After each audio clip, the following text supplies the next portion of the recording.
حمد و ثنا، تعریف و توصیف اللہ جل مجدہ الکریم کی ذات بابرکات کے لیے، جو خالق کائنات بھی ہے اور مالک شش جہات بھی۔ اللہ جل وعلا کی حمد و ثنا کے بعد رسول رحمت، شفیع معظم، نبی محتشم، حضور ختمی المرتبت، اللہ کے پیارے، امت کے سہارے، رب کے محبوب، دانائے غیوب، مالک رقاب امم، فخر عرب و عجم، والی کون و مکان، سیاہ لا مکان، سید انس و جاں، سرور لالا رخاں، نیر تاباں، سر نشین مہوشاں، ماہ خوباں، شہنشاہ حسینہ، تتمہ دوراں، سر خیل زہرہ جمالاں، جلوہ صبح ازل، نور ذات لم یزل، باعث تکوین عالم، فخر آدم و بنی آدم، نیر بطحا، رازدار ما اوحا، شاہد ما طغا، صاحب علم نشرح، معصوم آمنہ، احمد مجتبیٰ، حضرت محمد مصطفیٰ صلی اللہ علیہ وسلم کے حضور ناز میں اپنی عقیدتوں، ارادتوں اور محبتوں کا خراج پیش کرنے کے بعد، شہزادگان حضرت شاہ سمنہ، شہزادگان رسول، عالی مرتبت، ذی وقار، سادات کرام اور علماء کرام، حضرات سامعین، آج میں اور آپ یہاں حاضر ہوئے بارگاہ رسالت مآب صلی اللہ علیہ وآلہ وسلم میں اپنی عقیدتوں، محبتوں کا نذرانہ پیش کرنے کے لیے۔ اللہ تعالیٰ میری آپ کی حاضری کا ایک ایک لمحہ قبول فرمائے۔ ان عالی مرتبت شخصیات کی موجودگی میں میرے لیے گفتگو کرنا بہت بڑا اعزاز ہے، جو میرے ساتھ زندگی بھر جڑا رہے گا۔ اللہ تعالی حضرت مخدوم پاک کی روحانیت کی برکتیں اللہ اس عاجز کو نصیب فرمائے اور میری زبان پر کلمۃ الحق جاری فرمائے۔ ابھی آپ نے مخدوم پاک کے ایک شہزادے کی دل نواز گفتگو سماعت کی۔ یقیناً ان کا خوبصورت اور پرجوش لہجہ دلوں کی بند کھڑکیاں کھول رہا تھا، روحوں کو تازگی اور ایمان کو حرارت نصیب ہوئی۔ اور ابھی میرے بعد اصل گفتگو حضرت سجادہ نشین زیدہ مجدہ علمہ عملہ عمرہ و شرفہ ارشاد فرمائیں گے۔ ہم منتظر ہیں۔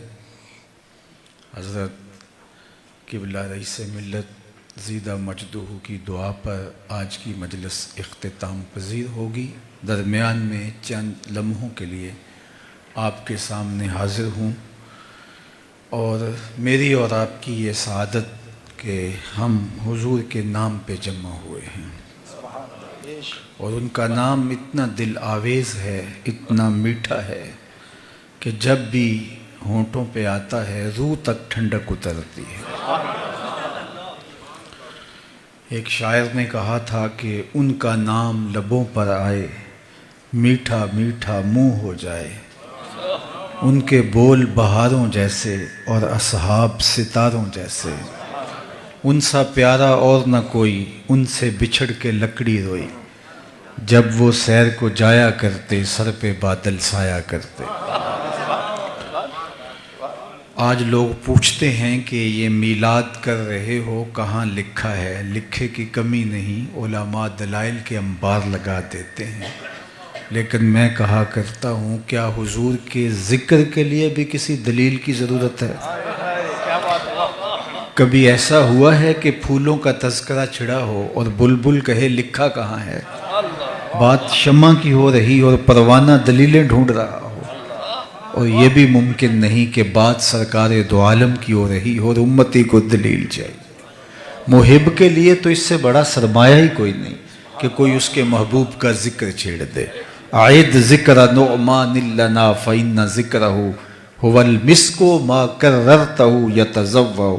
امام شافعی علیہ رحمہ فرماتے ہیں میرے ممدوح کا ذکر کرو، ان کا تذکرہ ایسی کستوری ہے تم جو سے چھیڑتے جاؤ گے خوشبو پھیلتی چلی جائے۔ مطرب سے کہو کہ چھیڑے ذرا اس جان تمنا کا قصہ۔ میں تو جب یہاں پہنچا ہوں تو اپنے میزبانوں کی زبان سے جو اپنی علاقائی زبان میں یا انگریزی میں وہ گفتگو کر رہے تھے تو میں سوچ رہا تھا کہ میری گفتگو پتہ نہیں احباب تک اس طرح پہنچ پائے کہ نہ، چونکہ علاقائی زبان اور میری زبان میں فرق ہوگا، لیکن ابھی حضرت نے اردو میں گفتگو کی اور آپ کی تفہیم کا جو انداز تھا اس سے مجھے حوصلہ ہوا۔ تو اب میں اس شعر کی طرف آپ کی توجہ چاہوں گا کہ مطرب سے کہو کہ چھیڑے ذرا اس جان تمنا کا قصہ۔ مطرب سے کہو کہ چھیڑے ذرا اس جان تمنا کا قصہ، فرقت کے بھیانک لمحوں میں کچھ دل کو سہارا ہو جائے۔ تو محب کے لیے تو اس سے بڑا سرمایہ ہی کوئی نہیں کہ کوئی اس کے محبوب کا ذکر چھیڑے۔ رومی علیہ رحمہ لکھتے ہیں کسی نے مجنوں کو دیکھا کہ ریت کے اوپر لیلا لیلا لکھ رہا ہے، تو رک کے کہا یہ کیا کر رہے ہو؟ گفت مشق نام لیلا می کنم خاطر خود را تسلی می دہم۔ کہا محبوب کا نام لکھ لکھ کے دکھی دل کو قرار دے رہا۔ تو رومی کہتے ہیں جب مجنوں کو لیلا کا نام تسکین دیتا ہے تو امتی کو محبوب کا نام تسکین نہیں دیتا۔ اور میں تو کہا کرتا ہوں کہ میں خانہ سہارا دیتا ہے نہ جام سہارا دیتا ہے، میں خانہ سہارا دیتا ہے نہ جام سہارا دیتا ہے، ہم کو تو مدینے والے کا ایک نام سہارا۔ ٹھنڈ پڑ جاتی ہے سینے میں جب لبوں پہ ان کا نام آتا ہے۔ اللہ اکبر، اتنا دل آویز نام ہے، اتنا میٹھا نام ہے۔ یہ نام کوئی کام بگڑنے نہیں دیتا، بگڑے بھی بنا دیتا ہے نام محمد صلی اللہ علیہ وسلم۔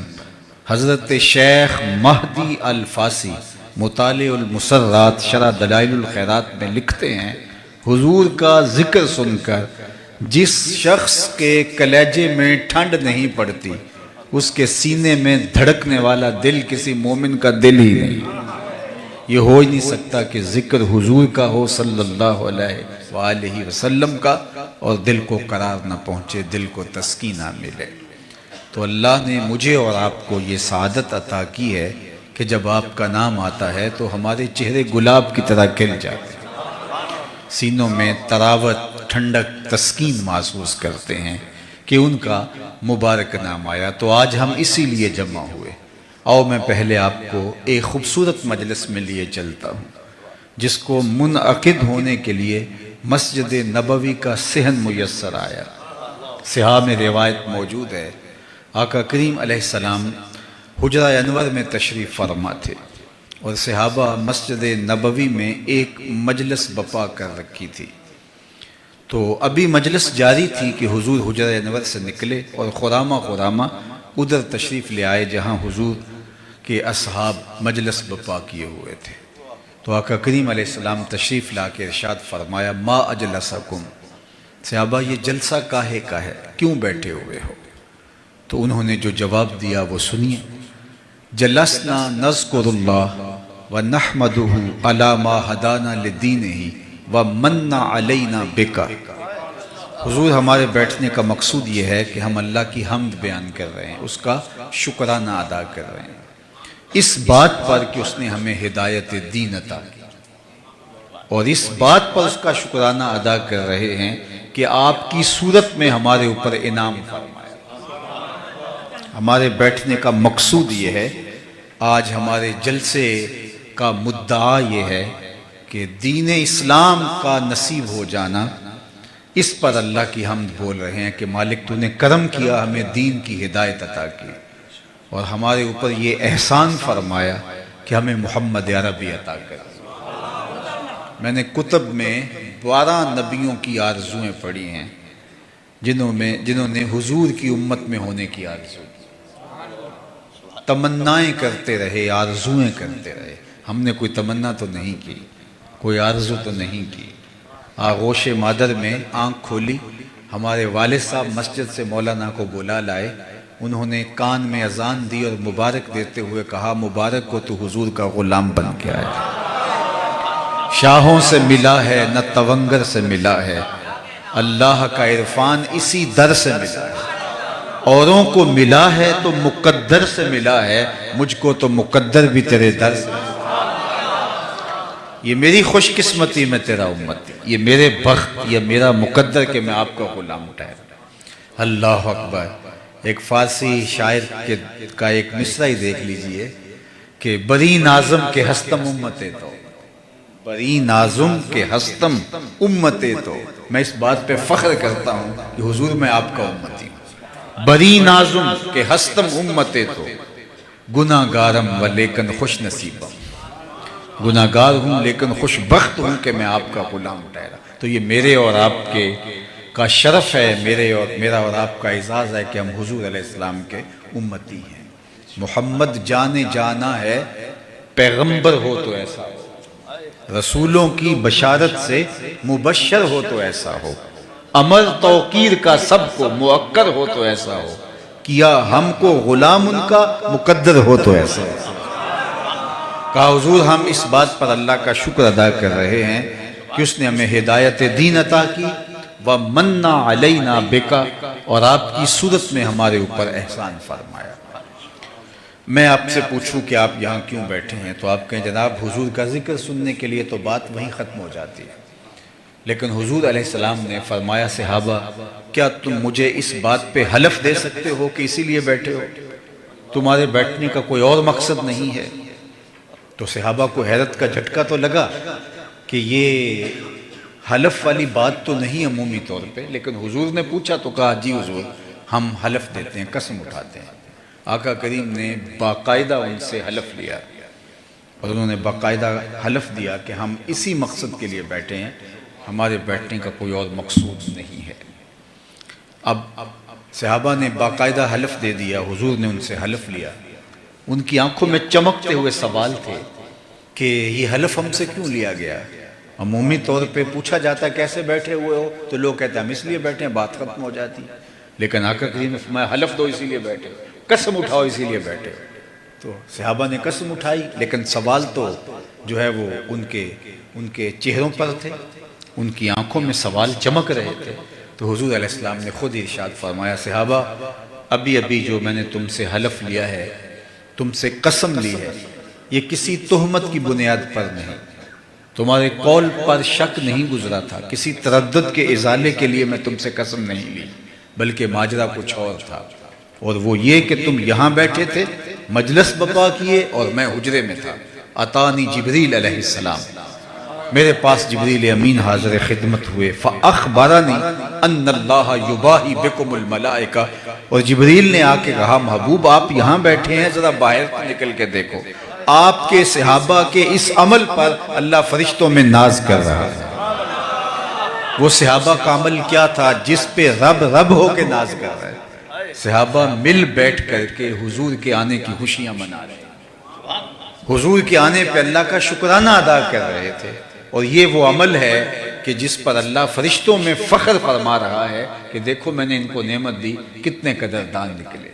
اللہ کی رحمتوں سے کوئی بعید نہیں کہ آج کی مجلس بھی قبول کر لی جائے، اور اللہ فرشتوں سے فرمائے کہ دیکھو صدیاں بیت گئی، یہ آج بھی بیٹھ کے اس نعمت کا شکرانہ ادا کرے۔ باقی جہاں تک اس نعمت کا جو حضور کی صورت میں ہمیں نصیب ہوئی، شکرانہ کرنے کی بات ہے تو یہ ایک شب کی محفل میلاد کیا، ساری زندگی حضور کے نام لگا دیں، حق کے شکر پھر بھی ادا دیں۔ ہمارے بدن پہ اتنے بال نہیں ہیں جتنے رسول اللہ کے احسانات ہیں۔ ہمارا بال بال قرض رسالت میں جکڑا ہوا ہے۔ خدا شناسی تو بڑی دور کی بات ہے، ہم خود شناس بھی نہ ہوتے اگر وہ تشریف نہ لاتے۔ ہمیں یہ بھی پتہ نہ ہوتا کہ ہم کون ہیں۔ مجھے بتائیے جس کو یہ بھی نہ پتہ ہو کہ میں کون ہوں، اس کے پلے کیا ہوتا ہے؟ اقبال نے کہا تھا اپنے من میں ڈوب کر پا جا سراغ زندگی، تو میرا نہیں بنتا نہ بن اپنا تو بن، اور جو اپنا بھی نہ ہو۔ اور انسان کب اپنا تھا؟ اشرف المخلوقات ہونے کے باوجود، وَلَقَدْ كَرَّمْنَا بَنِي آدَمَ کا تاج اس کے سر پہ سجا ہوا ہے، مسجود الملائکہ، لیکن درختوں کو، حشرات الارض کو، چوپایوں کو، اجرام فلکیہ کو، چلتے دریاؤں کو، بہتی ندیوں کو، جلتی آگ کو، چلتی ہواؤں کو اس نے اپنا معبود سمجھا۔ انسان کی تاریخ تو ایسی ہے کہ یہ مچھلیاں پکڑنے کے لیے کانٹے کے ساتھ جو کیچوا لگایا جاتا ہے، ایک زمانے میں یہ بھی اس کا معبود تھا۔ اپنے ہاتھوں کے تراشے ہوئے مٹی کے مادوں کو اس نے اپنا خدا مانا، پتھر کے تراشیدہ اصنام کے چرنوں میں اپنی پیشانی کا تقدس پامال کیا۔ حالانکہ یہ پوری کائنات حضرت انسان کے لیے بنائی گئی تھی۔ یہ درخت اس لیے بنائے گئے تھے کہ اس کو چھاؤں فراہم کریں، اسے آکسیجن دیں، اس کی خوراک کی تکمیل کا ذریعہ بنے اور اس کے ایندھن کے کام آئیں۔ یہ ان کو معبود سمجھ بیٹھا۔ یہ چاند سورج ستارے اس کی راہوں کو اجالنے کے لیے، اس کے ذوق نظارہ کی تسکین کے لیے پیدا کیے گئے تھے، لیکن یہ ان کو معبود سمجھ بیٹھا۔ یہ جانور اس کی سواری کے لیے، بار برداری کے لیے، دودھ اور گوشت کی ضروریات کی فراہمی کے لیے پیدا کیے گئے تھے، یہ ان کو معبود سمجھ بیٹھا۔ مجھے بتائیے 22ویں اسکیل کا آفیسر ہو اور درجہ چہارم کے ملازم کو سلوٹ کر رہا ہو تو لوگ اسے پتہ ہی نہیں میرا منصب کیا ہے، اسے پتہ ہی نہیں کہ میں کون ہوں، اسے اپنے عہدے کا علم نہیں ہے۔ اشرف المخلوقات، کرامت کا تاج سر پہ رکھا ہے، اور درختوں کو، ہواؤں کو، جلتی ہوئی آگ کو، اجرام فلکیہ کو اپنا معبود سمجھ بیٹھا۔ یہ تو حضور نے آ کر کے بتایا یہ تیرے معبود نہیں ہیں، تیری دہلیز کے نوکر ہیں۔ وَالَّذِي خَلَقَ لَكُم مَّا فِي الْأَرْضِ جَمِيعًا، یہ سب کچھ تیری خدمت کے لیے پیدا کیے گئے۔ نہیں تو دیکھ چاند کو پوچھتا ہے، یہ دیکھ انگلی اٹھتی ہے اور وہ ٹکڑے ہو کے قدموں میں آتا ہے۔ سورج کو پوچھتا ہے، یہ دیکھ اشارہ ہوتا ہے اور وہ بھاگتا ہوا عصر کے وقت پہ آتا ہے۔ درختوں کو پوچھتا ہے، جا میں نہیں، انہیں تو ہی جا کے کہہ دے تمہیں اللہ کا رسول بلا، اور درخت دوڑتے ہوئے آ کے قدموں میں سجدہ ریز ہو جاتے ہیں۔ اب انسان کی آنکھ کھلی کہ میں کون ہوں۔ اب اس کی ٹون ہی بدل گئی، لہجہ ہی تبدیل ہو گیا۔ اب اس کا بدلا ہوا لہجہ دیکھیے، جب اس کی خود سے ملاقات ہوئی، اس دہلیز پہ آ کے اسے شعور ذات ملا، تو اب اس کا لہجہ ہی تبدیل ہو گیا۔ جو کیچووں کو، حشرات الارض کو، سانپوں کو، بچھوؤں کو، چلتی ہواؤں اور بہتے پانیوں کو اپنا معبود سمجھتا تھا، ان کے چرنوں میں اپنی پیشانی کے تقدس کو پامال کر رہا تھا، اب وہی انسان بولتا ہے۔ اس کی اڑان دیکھیے، فرشتہ کہنے سے میری توقیر گھٹتی ہے، یہ وہی بول رہا ہے، فرشتہ کہنے سے میری توقیر گھٹتی ہے، میں مسجود ملائک ہوں، مجھے انسان رہنے دو۔ اب اسے سمجھ آئی ستاروں سے آگے جہاں اور بھی، اب اس کی آنکھ کھلی، کانپتا ہے دل تیرا اندیشہ طوفان سے کیا، نا خدا تو، بحر تو، کشتی بھی تو، ساحل بھی تو، دیکھ آ کر کوچائے چاکے گریباں میں کبھی، کیس تو، لیلا بھی تو، صحرا بھی تو، محمل بھی تو، وائے ناکامی کہ تو محتاج ساکی ہو گیا، میں بھی تو، مینا بھی تو، مستی بھی تو، محفل بھی تو، آہ کس کی جستجو آوارہ رکھتی ہے تجھے، راہ تو، رہرو بھی تو، راہبر بھی تو، منزل بھی تو، بے خبر تو جوہر آئینہ ایام ہے، تو زمانے میں خدا کا آخری پیغام ہے۔ تو انسان کی خود سے ملاقات ہوئی ہے تو اس دہلیز پہ آ کے ہوئی ہے، اور اگر یہ ڈر نہ ہوتا تو وہ آج بھی اندھیروں میں بھٹک رہا ہوتا، اور جنہیں ان کی دہلیز نہیں ملی وہ آج بھی ظلمتوں میں ٹکرے مار رہے ہیں۔ سید سلیم گیلانی کا ایک شعر ہے، میری ساری گفتگو کا آپ اس کو خلاصہ کہنا چاہیں تو کہہ سکتے ہیں، نہ خرد کی روشنی تھی نہ جنوں کی آگہی تھی، نہ خرد کی روشنی تھی، نہ جنوں کی آگہی تھی، تیری رہبری سے پہلے یہ جہاں جہاں نہیں۔ نہ خرد کی روشنی تھی، نہ جنوں کی آگہی تھی، تیری رہبری سے پہلے یہ جہاں جہاں نہیں تھا، تیرے آستان سے پہلے کوئی آستان نہیں تھا، میں وہ زمین تھی جس کا کوئی آسمان نہیں۔ تو زندگی کو نور ملا، زندگی کو سرور ملا، زندگی کو زندگی کا اجالا ملا، زندگی کو روشنیوں کا حوالہ ملا، تو اسی دہلیز پہ آ کے ملا۔ اور اگر یہ در نہ ملتا تو آج ہم بھٹکے ہوئے انسان کہاں لڑک کے جا چکے ہوتے۔ نصیر اچھا ہوا کہ ان کا در مل گیا، ورنہ نصیر اچھا ہوا کہ ان کا در مل گیا، ورنہ کہاں رکتے کہاں تھمتے، نہ جانے کدھر جاتے، نہ جانے کہاں جاتے، ہم اس دنیا کے اندر پہچانے کہاں جاتے۔ تو یہ ان کی دہلیز کا صدقہ ہے کہ ہماری خود سے ملاقات ہوئی ہے، ہماری ذات سے ہمیں آگہی ہوئی ہے۔ یہ بھٹکا ہوا انسان، یہ بہکا ہوا انسان، مجھے بتائیے اپنے ہاتھوں سے اپنی بیٹی کو زندہ درگور کرے اور اس پہ داد بھی پائے۔ آج بھی ظلم ہوتے ہیں، آج بھی لوگ لوگوں پہ زیادتیاں کرتے ہیں، لیکن ان پر مذمت کی جاتی ہے، آر دلائی جاتی ہے، شرم دلائی جاتی ہے کہ تم نے یہ کیا کیا۔ مجرم منہ چھپاتا پھرتا ہے یا اپنے جرم کی کوئی تعویل کرتا پھرتا ہے، لیکن وہاں بیٹی کو زندہ درگور کر کے باپ فخر کرتا تھا کہ میں نے اپنی پگڑی کا کلس جھکنے سے بچا لیا ہے، اپنی آبرو کی حفاظت کر لیا، اور اس پہ ناز کرتا تھا۔ اور یہ اتنا بڑا جرم ہے، قرآن مجید نے ارشاد فرمایا وَإِذَا الْمَوْءُودَةُ سُئِلَتْ بِأَيِّ ذَنبٍ قُتِلَتْ، قیامت کے دن قبروں میں گڑی ہوئی بچیاں ان کو لایا جائے گا۔ یہ بات ذہن میں رکھو کہ سب سے پہلا سوال قیامت کے دن نماز کا ہوگا، اور سب سے پہلا فیصلہ قیامت کے دن قتل کا ہوگا۔ اول ما یحاسب بہ العبد یوم القیامہ القتل۔ دوسرے لفظوں میں یوں ہم کہہ سکتے ہیں عبادات میں سب سے پہلا سوال نماز کا ہے، اور معاملات میں سب سے پہلا سوال قتل کا ہے۔ اور جس نے کسی شخص کے قتل میں آدھے جملے سے بھی مدد کی، پورا جملہ بھی نہیں بولا، صرف آدھے جملے سے، نصف جملے سے کسی نے کسی کے قتل میں مدد کی، اس کی دو آنکھوں کے درمیان قیامت کے دن لکھا ہوگا یہ شخص اللہ کی رحمت سے مایوس ہے۔ آئس من رحمت اللہ، اس کی دو آنکھوں کے درمیان لکھا ہوگا۔ آلہ قتل لے کے کسی پہ جھپٹ پڑنا اور کسی کے جسم کے ٹکڑے کر دینا یہ تو دور کی بات ہے، کسی کے قتل پر آدھے جملے سے بھی مدد کی کسی کو اکسانے کے لیے، تو یہ ایسا جرم ہے کہ قیامت کے دن وہ اس طرح محرومیوں کا شکار ہوگا۔ اور اللہ سب سے پہلا سوال قیامت کے دن جو ہے وہ ان معصوم بچیوں کا جو زندہ درگور کر دی گئی، جن کے دامن پہ کوئی گناہ نہیں تھا، ان بچیوں کا اللہ اٹھائے گا اور ان کے ظالم باپ کٹہرے میں ہوں گے، اور اللہ پوچھے گا بِأَيِّ ذَنبٍ قُتِلَتْ، کس جرم میں تمہیں قتل کیا گیا؟ ظالم باپ تو کٹہرے میں کھڑے ہیں، ان سے پوچھا جائے نا کہ تم نے کیوں قتل کیا؟ ان کے معصوم اور ننھے دامن پہ کیا داغ دیکھا کہ تم گوارا نہ کر پائے اور ان کو کاٹ کے رکھ دیا تم نے؟ لیکن ان سے نہیں پوچھا جا رہا، ان بچیوں سے پوچھا جا رہا ہے کہ تمہیں کیوں قتل کیا گیا؟ اللہ اکبر!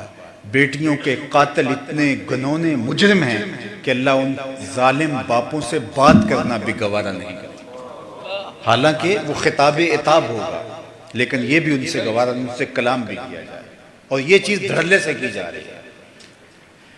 عالی مرتبت سادات بیٹھے ہیں، میں ایک جملہ کہنا چاہوں گا، یہ مجھے دعا دیں گے۔ جب بیٹیوں کو زندہ درگور کر کے باپ فخر کرتا تھا، اس زمانے میں میرے حضور نے ایک کلمہ ارشاد کیا، لوگ اس کو کلمہ تحسین کے طور پہ دیکھتے ہیں، اور میں کہتا ہوں یہ کلمہ جہاد تھا۔ اس ظالمانہ سماج میں کلمہ تحسین تو تھا ہی تھا، لیکن کلمہ جہاد تھا۔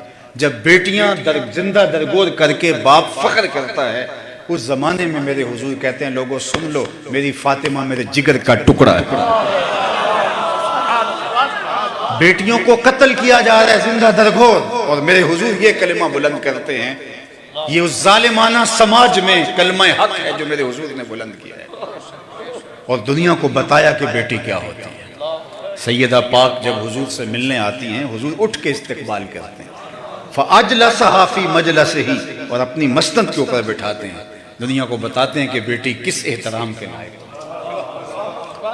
جو دو بیٹیاں یا دو بہنیں اللہ کی رضا کے لیے پروان چڑھائے اور پھر ان کا نکاح کر دے، فرمایا میرے ساتھ جنت میں وہ شخص ایسے ہوگا جس طرح یہ دو انگلیاں کریں۔ مجلس میں موجود ایک شخص کھڑا ہوتا ہے، حضور اگر کسی کی دو بیٹیاں نہ ہوں، کسی کی ایک بیٹی ہو تو کہا ہاں یہ اعزاز اس کو بھی ملے گا۔ اس کے پیچھے جھانکی، اس کی ایک بیٹی ہوگی۔ کہاں لوگ بیٹیوں کو زندہ درگور کرتے ہیں، اور کہاں جس کی ایک بیٹی ہے وہ آرزو کر رہا ہے کاش کہ میری بھی دو بیٹیاں ہوں۔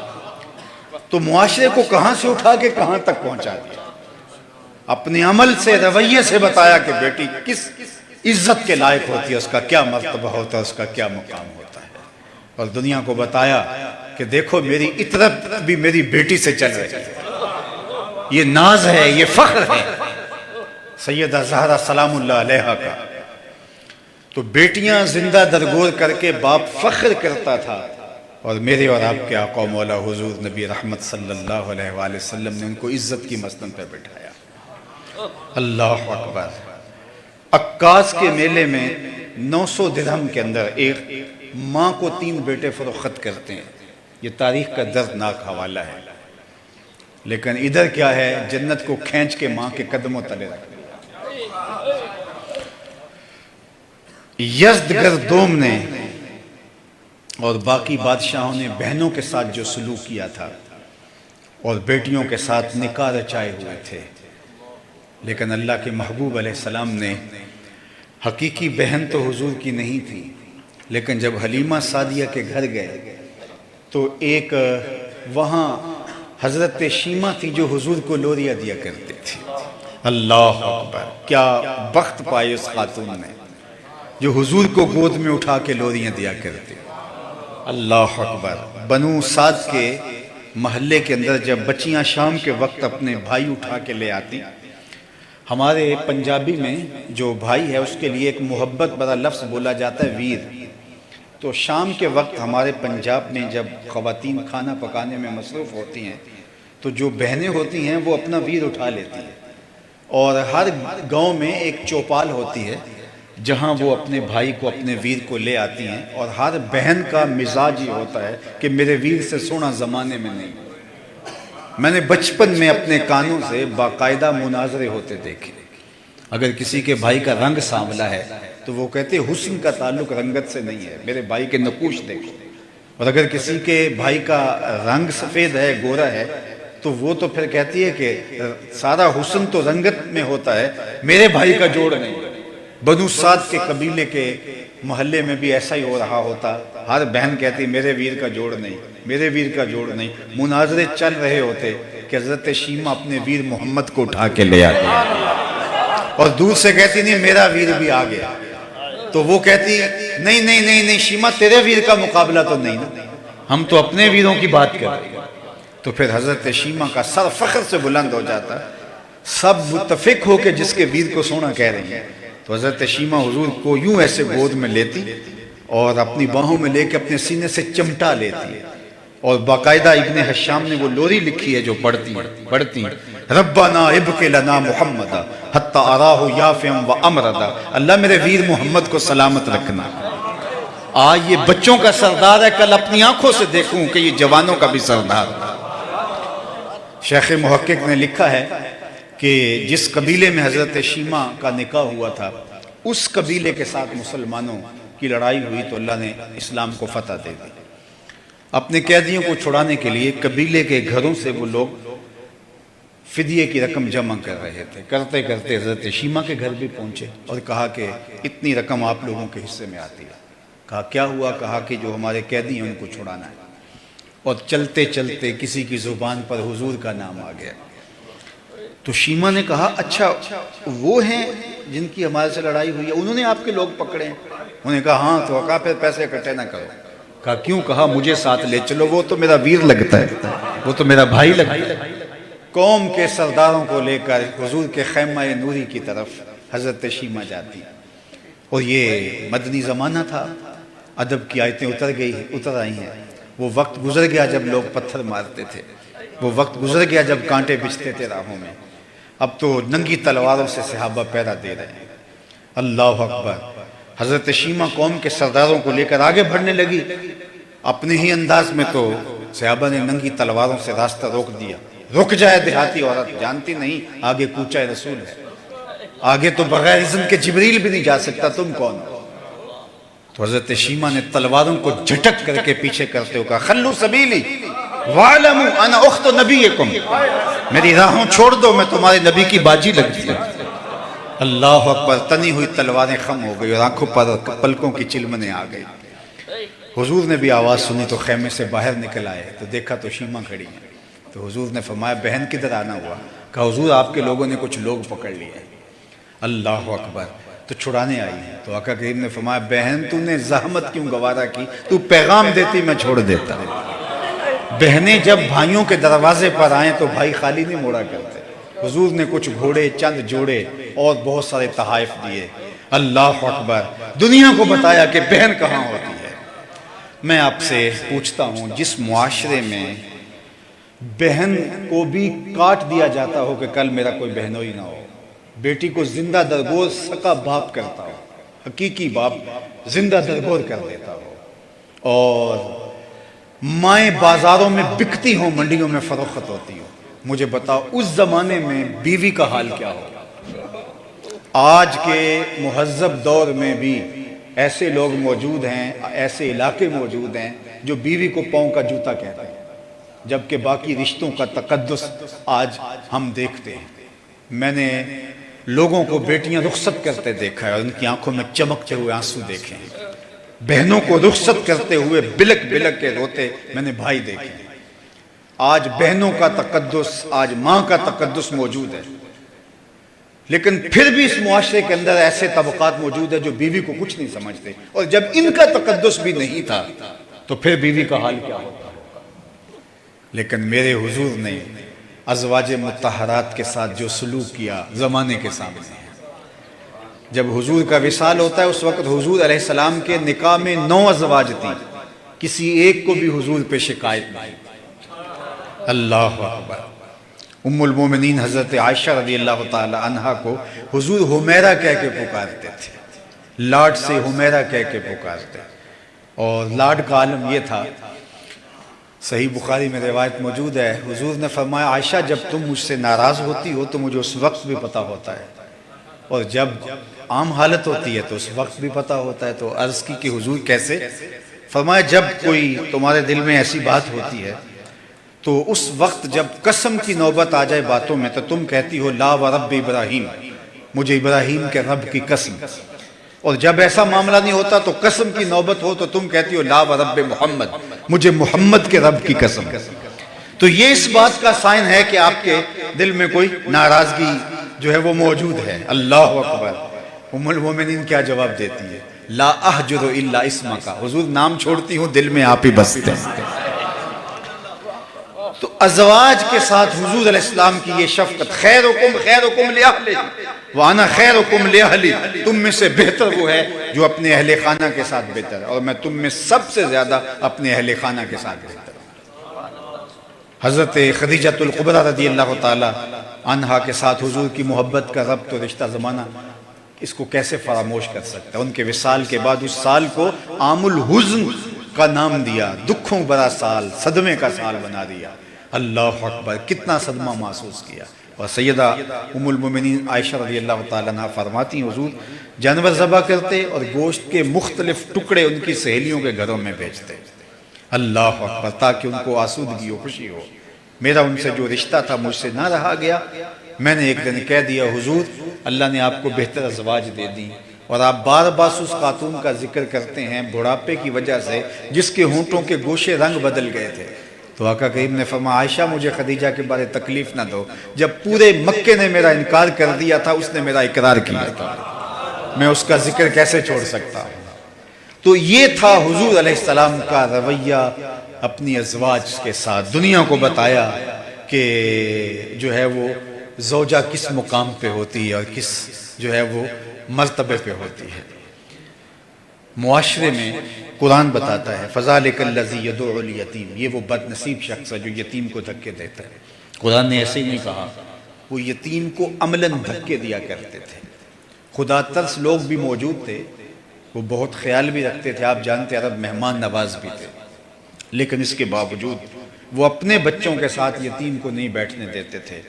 ان کا خیال یہ تھا کہ یتیم میں نحوست ہوتی ہے جو ہماری اولاد میں در آئے گی، تو وہ دور سے اس کی ضرورت تو پوری کر دیتے تھے لیکن اس کو عزت نہیں دیتے تھے۔ قرآن کا فلسفہ کیا ہے؟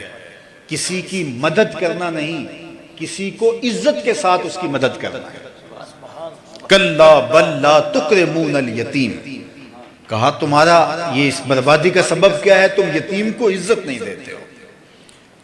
بچا ہوا کھانا تو روڑی پہ پھینکنا ہے، گندگی کے ڈھیر پہ پھینکنا، تو کسی کے گھر بھیج دو، کسی کے منہ میں پڑ جائے، یہ تو کمال نہیں ہے۔ عزت کے ساتھ کسی کو بٹھا کے دینا، تکریم کے ساتھ دینا۔ آج کل جو بانٹنے کا جس طرح کا رواج ہو گیا ہے، اور لوگوں نے لوگوں کی غربتوں کو اپنے لیے نمائش کا ذریعہ بنا لیا۔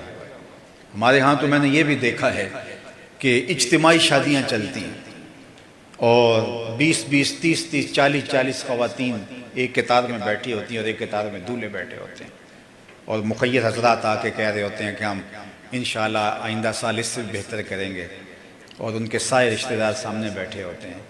میں صرف اتنا سوال ان لوگوں سے پوچھتا ہوتا ہوں کہ اگر غربت کی وجہ سے تمہاری بیٹی کو یہاں بیٹھنا پڑ جائے اور یہاں سے روانہ ہونا پڑے، کیا تم گوارا کرو گے؟ اگر تم یہ مدد کرنے لگے ہو، رات کے اندھیرے میں جا کے ان کے والدین کی مدد کراؤ، وہ گھر سے جب رخصت ہوگی تو شان یہ لگو، ان کی تذلیل نہ کرو، ان کی بے عزتی نہ کرو۔ وَرَجُلٌ تَصَدَّقَ بِصَدَقَةٍ فَأَخْفَاهَا حَتَّى لَا تَعْلَمَ شِمَالُهُ مَا تُنْفِقُ يَمِينُهُ۔ اللہ کے محبوب نے 7 اشخاص کا ذکر کیا، قیامت کے دن جو عرش کے ٹھنڈے سائے تلے ہوں گے، ان میں سے ایک شخص کا ذکر کیا کہ جس نے تنہائی میں صدقہ کیا اور دائیں ہاتھ سے صدقہ کیا، بائیں کو خبر نہیں ہو پائی۔ فرمایا کل قیامت کے دن جب کوئی سایہ نہیں ہوگا تو وہ عرش کے ٹھنڈے سائے تلے ہوگا۔ اللہ اکبر۔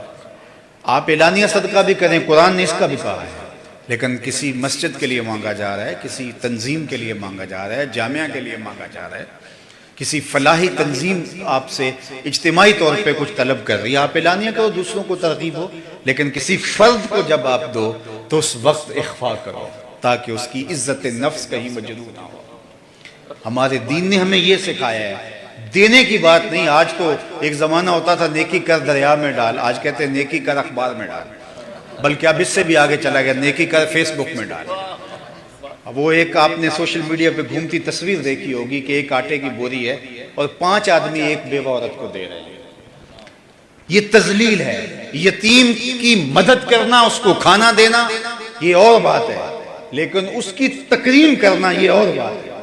فَذَلِكَ الَّذِي يَدُعُ الْيَتِيمَ، وہ کھانا دیتے تھے لیکن اپنی اولاد کے ساتھ نہیں کھیلنے دیتے تھے کہ نحوست نہ در آئے۔ لیکن میرے اور آپ کے آقا و مولا نے کیا، میں اور یتیم کی کفالت کرنے والا قیامت کے دن اس طرح نیڑے ہوں گے جس طرح یہ 2 انگلیاں قریب ہیں۔ یہ ہمارا دین ہے۔ اس کائنات میں سب سے اچھا گھر کون سا ہے؟ سب سے بہتر گھر کون سا ہے؟ کسی نے کہا جناب جو برلبے سڑک ہے وہ گھر اچھا ہے، آنے جانے کی سہولت اچھی رہتی ہے۔ کسی نے کہا جو شہر کے مرکز میں ہوگا وہ گھر اچھا ہوگا۔ کوئی بولا جناب کوئی عالی نسب سوسائٹی کے اندر اگر گھر ہے تو وہ گھر اچھا ہے، وہاں انسان بہت محفوظ اپنے آپ کو فیل کرتا ہے۔ کسی نے کہا جناب جو ہے وہ دریا کنارے ہو، ساحل سمندر پہ ہو، وہ گھر اچھا ہے، وہاں خوب نظارے اور شفاف ہوا ملتی ہے۔ کسی نے کہا جو کشادہ ہو وہ اچھا ہے۔ کسی نے کہا جو پہاڑ کی چوٹی پہ ہو اور نیچے کے سارے نظارے جو ہے وہ دل اور روح کے قرار کا سبب بنے اور آنکھوں کو تراوت ملے، وہ گھر اچھا ہے۔ لیکن ہم نے حضور سے پوچھا تو آقا کریم نے فرمایا بہترین گھر وہ ہے جس میں یتیم رہتا اور اس کی عزت بھی ہوتی ہے، چاہے وہ 2 مرلوں کا جھونپڑا کیوں نہ ہو، جس میں ساتھ شرط لگائے، جس میں یتیم بھی رہتا ہو اور اس کی عزت بھی ہوتی ہے اس گھر کے اندر۔ گھر کے اندر یتیم ہو لیکن اپنے بچوں کی طرح اس کو نہ رکھا جائے اور اس کو قدم قدم پہ فیل ہو کہ میں یتیم ہوں، اس کو لمحہ لمحہ محسوس ہو کہ میں یتیم ہوں۔ ان کو لائنوں میں لگوا کہ آپ جب بوریاں دیتے ہو، جب نذرانے دیتے ہو تو آپ جانتے ہیں کہ ان کا دل کتنا دکھتا ہے، یتیم کا دل کتنا نازک ہوتا ہے۔ ہمارے دین نے تو ہمیں یہاں تک بتایا کہ جب بچے اکٹھے کھیل رہے ہوں اور تمہارا بچہ بھی ان بچوں میں کھیل رہا ہو تو اپنے بیٹے کو بیٹا کہہ کے آواز نہ دو، اس کے نام سے پکارو۔ حضور ہمارا بیٹا ہی ہے تو جناب ہم اس کو اگر بیٹا کہہ کے پکاریں گے تو اس میں حرج بھی کیا ہے؟ کہا نہیں، یہ گھر جا کے شوق پورا کر لینا، لیکن جب اکٹھے بچے مشترک کھیل رہے ہوں تو اپنے بیٹے کو بھی بیٹا نہیں پکارنا، ہو سکتا ہے وہاں کوئی یتیم بچہ بھی کھیل رہا ہو اور اس کا دل چر جائے گا میرا باپ ہوتا تو آج مجھے بیٹا کہہ کے پکار۔ ہمارے دین نے تو ہمیں یہاں تک کہا کہ بیوہ کے سامنے اپنی بیوی سے ملاطفت کا اظہار نہ کرو، غریب کے سامنے اپنی دولت کی نمائش نہ کرو، بلکہ یہاں تک آقا کریم علیہ السلام نے فرمایا اپنے گوشت کی خوشبو سے غریب ہمسائے کو تکلیف نہ دو، یا تو تھوڑا سا پانی زیادہ ڈال لو اور شوربے کی ایک پیالی اس کے گھر بھی بھیج دو، اور اگر ایسا نہیں کر سکتے تو ایسے زاویے اور ایسے وقت میں کھانا پکاؤ جب اس کے بچے سو چکے ہوں۔ غریب ضد کر بیٹھے، اس کے بچے ضد کر بیٹھے، ان کی ضد پوری نہ ہو سکے تو وہ بلکتے بچوں کو کیسے چپ کرائے؟ دوپہر کو سلا دیتی ہے بچوں کو وہ اس ڈر سے گلی میں پھر کھلونے بیچنے والا نہ آ جائے۔ ہمارے دین نے ہمیں یتیم کے ساتھ محبت کا اظہار کرنے کی تلقین کی، اس کی دلجوئی کرنے کی تلقین کی، اس کی عزت نفس کا خیال رکھنے کی تلقین کی۔ کہاں یتیم دھکے کھاتا پھرتا تھا اور اس کو دھکے دیے جاتے تھے، اور کہاں یتیم کو عزت کی مسند پہ بٹھا دیا، اللہ اکبر، وقار کی مسند پہ بٹھا دیا۔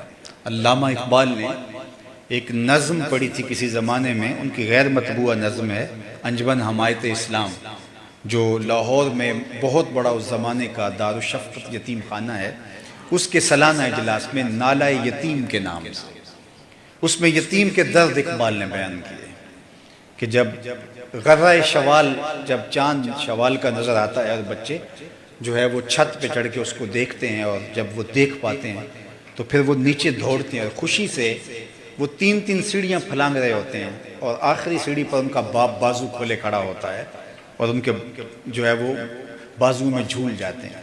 تو اقبال کہتا ہے کہ وہ چاند دیکھنے کے لیے چھت پہ یتیم بچہ بھی بچوں کے ساتھ موجود ہوتا ہے، لیکن جب بچے بھاگ کے آتے ہیں تو وہ سب سے پیچھے رہ جاتا ہے۔ نظم بہت طویل ہے، اس لیے میں صرف اس کا مفہوم جو اقبال نے اس کا جو خاکہ ہے وہ آپ کے سامنے رکھ رہا ہوں۔ تو وہ یتیم بچہ پیچھے رہ جاتا ہے اور وہ پھر دیوار کے ساتھ لگ کے ایک سیڑھی اترتا ہے، چونکہ نیچے کوئی نہیں ہوتا جو اس کو اپنی باہوں میں لے۔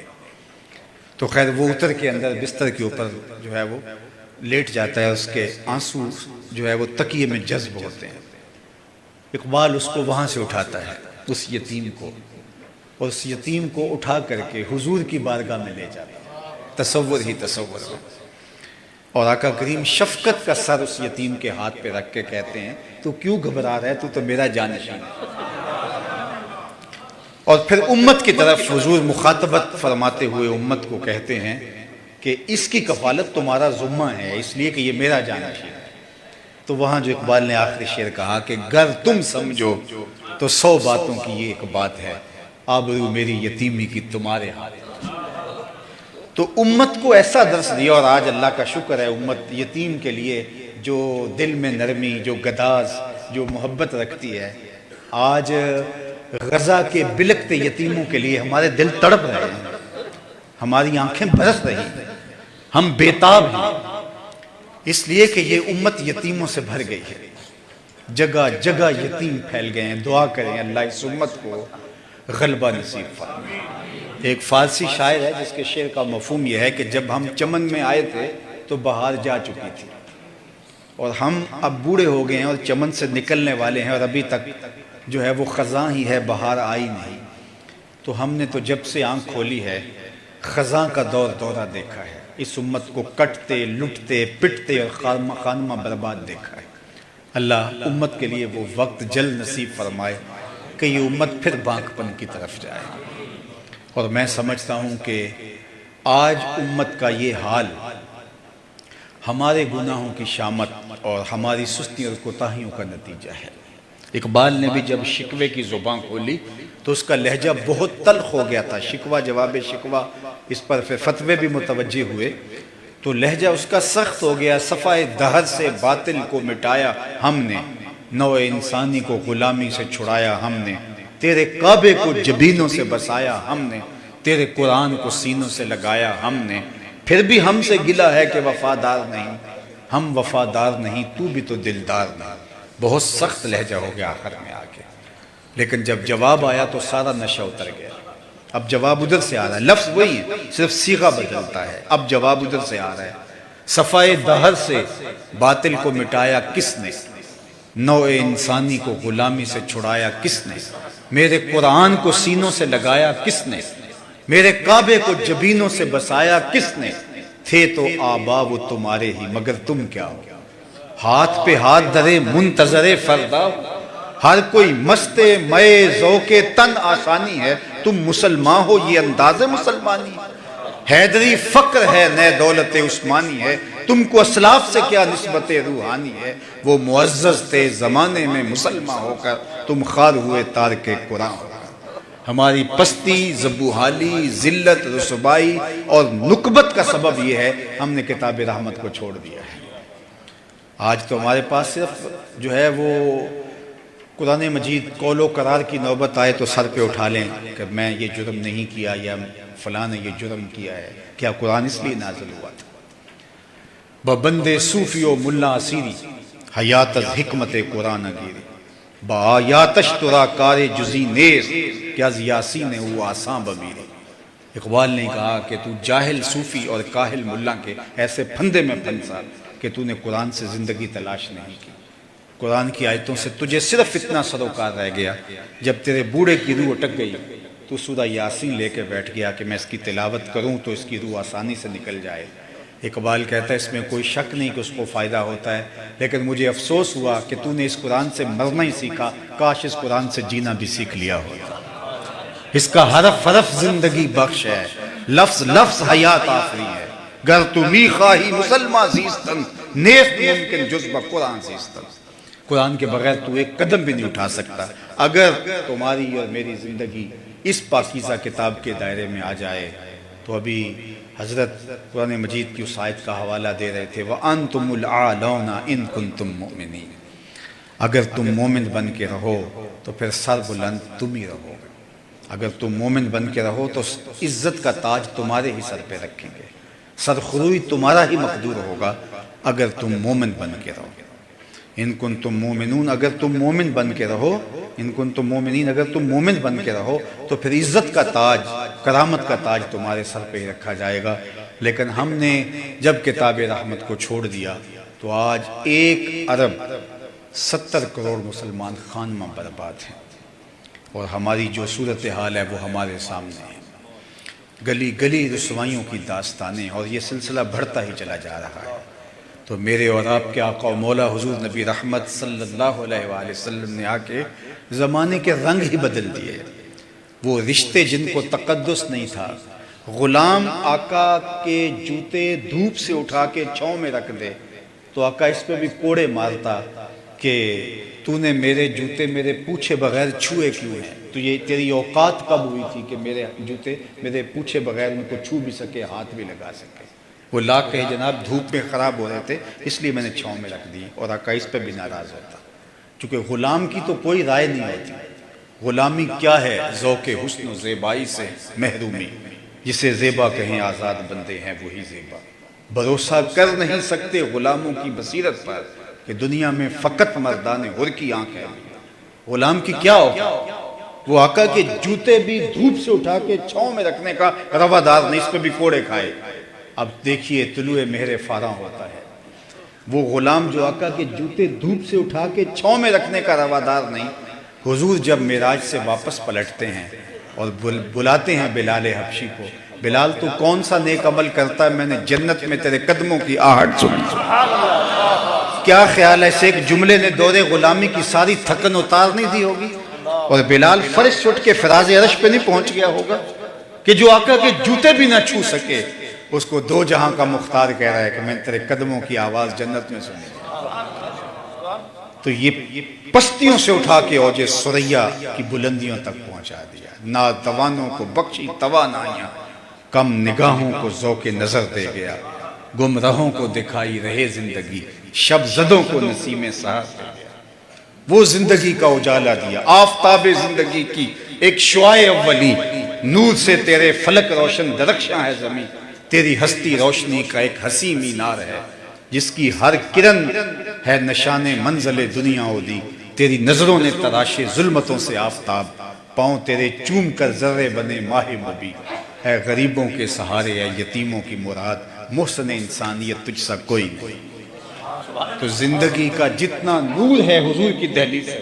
ایک اور جملہ کہنا چاہوں گا، اور وہ یہ، آپ کو خیر کی قدریں جہاں بھی ملیں، چاہے کسی کفر کے معاشرے میں ملیں، وہ حضور کے قدموں کے صدقے سے۔